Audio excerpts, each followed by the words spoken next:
Game of Thrones দেখেছেন? তাহলে নিশ্চয়ই মনে আছে জন স্নোয়ের প্রিয় সঙ্গী ঘোস্ট সেই বিশাল সাদা ড্যারুলফটাকে। আরও ছিল আরভিয়ার নিমেরিয়া, রবের গ্রেভিন্ড, ব্র্যানের সামার, রিকনের শ্যাডিডগ আর স্যান্সের লেডি। কিন্তু জানেন কি, এই ডারুলফ কিন্তু কল্পকাহিনী নয়, প্রকৃত ইতিহাসেও ছিল এই বিশাল হিংস্র নেকড়ে যাদের নাম ক্যানিস্টারাস। সাম্প্রতিক একটি গবেষণায় বিজ্ঞানীরা ডায়ারউলফের মিলিয়ন বছরের পুরনো ডিএনএ সিকোয়েন্স করেছেন।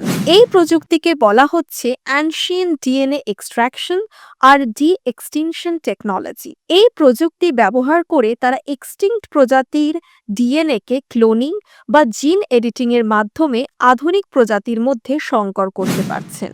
যুক্তরাষ্ট্র ভিত্তিক জেনেটিক ইঞ্জিনিয়ারিং সংস্থা কোলোসাল বায়োসায়েন্সেস ইতিহাস সৃষ্টি করেছে। 10,000 বছর আগে বিলুপ্ত হয়ে যাওয়া ডায়ারউলফের আধুনিক রূপ ফের নিয়ে এসেছে তারা, শুধু বিজ্ঞানের জোরে। ফলাফল, জন্ম নিল রোমুলাস, রেমুস আর খালিসি, ডায়ারউলফের রূপে আধুনিক নেকড়েরা। হ্যাঁ, খালিসি নামটা আসলে গেম অফ থ্রোনসের জন্যই রাখা হয়েছে। এই প্রযুক্তি যদি আরো উন্নত হয় তাহলে একদিন হয়তো ডাইনোসরকেও ফিরিয়ে আনা সম্ভবপর হবে, একেবারে জুরাসিক পার্কের মতো। তাহলে প্রস্তুত তো ভবিষ্যতের পৃথিবীতে ঘোস্ট, নিমেরিয়া আর গ্রেভ ইন্ডের মতো ডায়ারউলফ দেখার জন্য? হ্যাঁ, এটা এক বিজ্ঞানের বিপ্লব শুরু।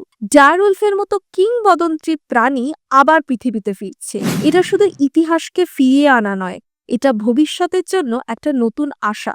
যদি এক্সটিংক্ট প্রাণীগুলো আবার ফিরে আসে তাহলে আমাদের প্রকৃতি আর জীববৈচিত্র্যের ভারসাম্য নতুনভাবে গড়ে উঠতে পারে।